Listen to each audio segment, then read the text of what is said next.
Welcome back to another episode of On The Ball's Talking Points, the show where we discuss noteworthy things that happen in English football. This video will focus on Man United's win against Sheffield United as I break down 3 things that we learned in the game.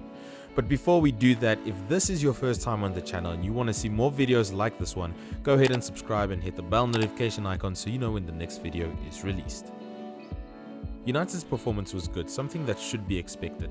But as of recent times, those kind of performances come as a pleasant surprise, and with those surprises come things that you notice. So here are 3 of the most important things that I noticed during the game. 1. Anthony Martial has the technical abilities to be one of the world's best goal scorers if he has the drive and hunger to match. Not only did he score the first hat-trick of his professional career, but he scored Man United's first Premier League hat-trick since Robin van Persie in 2013. For his first goal, he got himself into a good position, had good reactions to score from a driven cross from Rashford, and for his second, he used good spatial awareness and positioning to get on the blind side of a defender and slot the second into the net. His third was the more impressive one, linking up with Rashford before a cheeky dink over the goalkeeper, and he made a great run into the box behind the defenders, and he had good awareness to decide which would be the most appropriate way to score.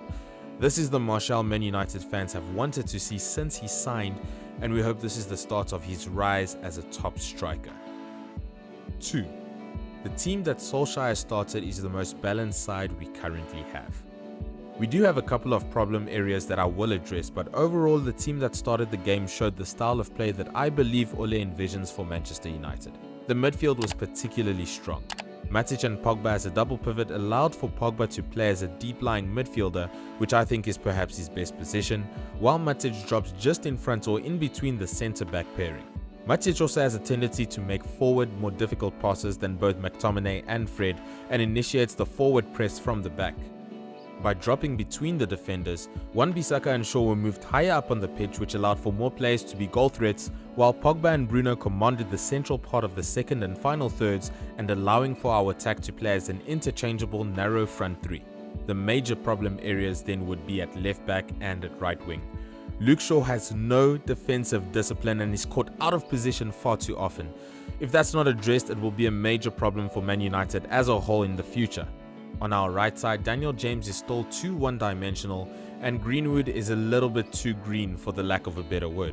He's still too immature in his decision making, and his lack of experience will hurt the attack in many moments, much like one of the opportunities he had to feed Bruno and he opted to take a shot instead. But overall the side was a good side and much more of what we wanted to see than some of the previous times that Man United have been playing. 3. Paul Pogba is Manchester United's best player. Forget what the critics say and how he's been scrutinized. Paul Pogba is Manchester United's best player, and it showed not only in the game against Sheffield but in the game against Spurs as well. Against Sheffield, Pogba looked like he was having fun while playing, something that's difficult to say in recent years. He had the players around him do the things that allowed him to play the game the way he knows best. He and Bruno look like they're creating a dangerous duo in midfield, and it's exciting to see what's to come of it. Pogba and Martial were playing some of their best football in the game against Sheffield, and we really hope that this is a sign of things to come. If they're able to play with that much hunger and with that much drive, it's going to be extremely difficult to stop them doing what they can do. And as a Man United fan, that's a big step forward in what we finally want, and that is a Premier League trophy once again. That's all from me on this episode of Talking Points. Thanks for watching the video and review. If there's anything else you noticed from the game, let me know your thoughts in the comments below. Like the video if you did, subscribe to the channel if you haven't, and of course hit the bell notification icon so you know when the next video is released. I'll talk to you again soon. Take care.